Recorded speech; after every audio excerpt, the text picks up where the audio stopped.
طلباء و طالبات، ہم لوگ کہانی نویسی دیکھ رہے ہیں.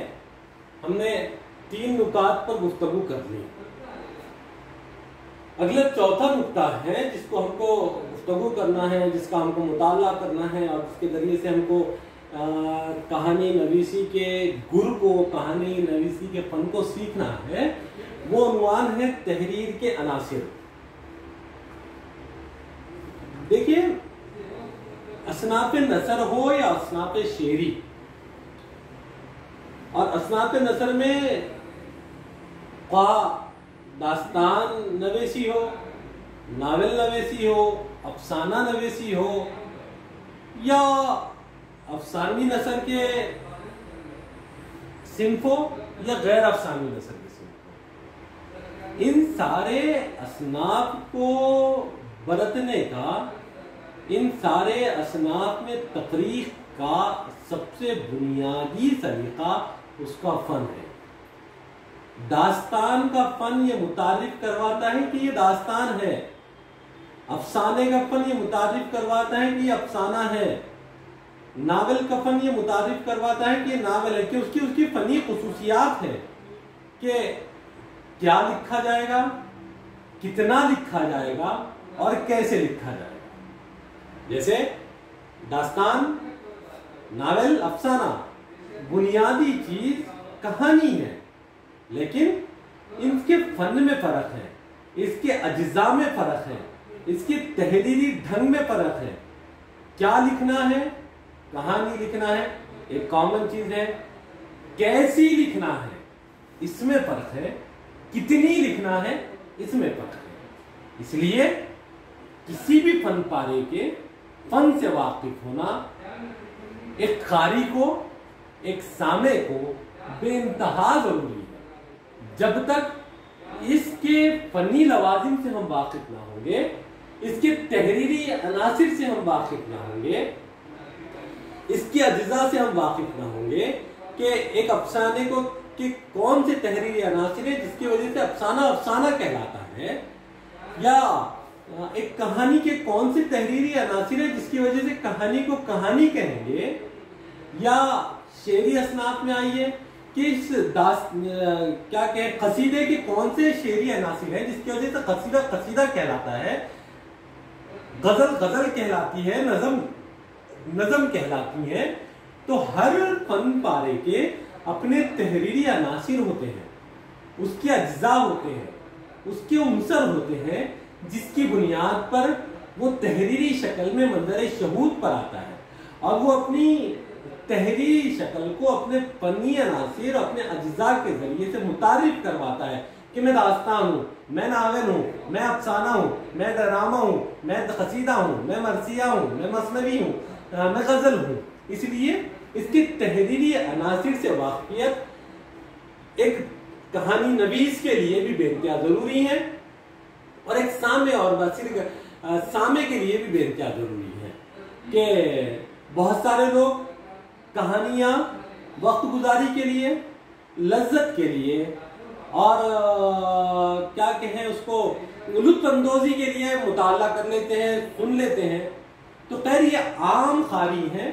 جو سن کر کچھ حاصل کرنا اس کا مقصد ہو یا نہ ہو، لیکن تلذذ حاصل کرنا، لذت کا حاصل کرنا، وقت گزاری کرنا، اپنے وقت کو صحیح فراغت میں صحیح وقت کو کہیں پر لگا دینا، یہ اس کا مقصد ہوتا ہے. لیکن ایک ذی شعور قاری، ایک بہترین ادیب یا نقاد جب کوئی کہانی سنتا ہے یا کوئی کہانی پڑھتا ہے تو وہ اس کہانی کے پس پردہ اس کے فنی لوازمات بھی اس کے ذہن و فکر میں گردش کرتے ہیں، اور وہ طے کرتا ہے کہ میں اس فن پارے کو جس کا میں مطالعہ کر رہا ہوں، اس کہانی کو جس کا میں مطالعہ کر رہا ہوں، ادب کے کس زمرے میں رکھ سکتا ہوں، یا جس شعری اصناف کا میں مطالعہ کر رہا ہوں اس شعری اصناف کو ادب کے کس زمرے میں رکھ سکتا ہوں. ہاں، اس لیے کسی بھی فن پارے کو منظر شہود پر آنے کے لیے، تحریری شکل میں آنے کے لیے اس کے کچھ تحریری عناصر ہوتے ہیں. ایسے ہی کہانی کے بھی کچھ تحریری عناصر ہیں جن کا ہم کو مطالعہ کرنا ہے. آگے ہم دیکھیں تو ہم کو معلوم ہوگا کہ 5واں نقطہ تحریر کے مراحل، کہ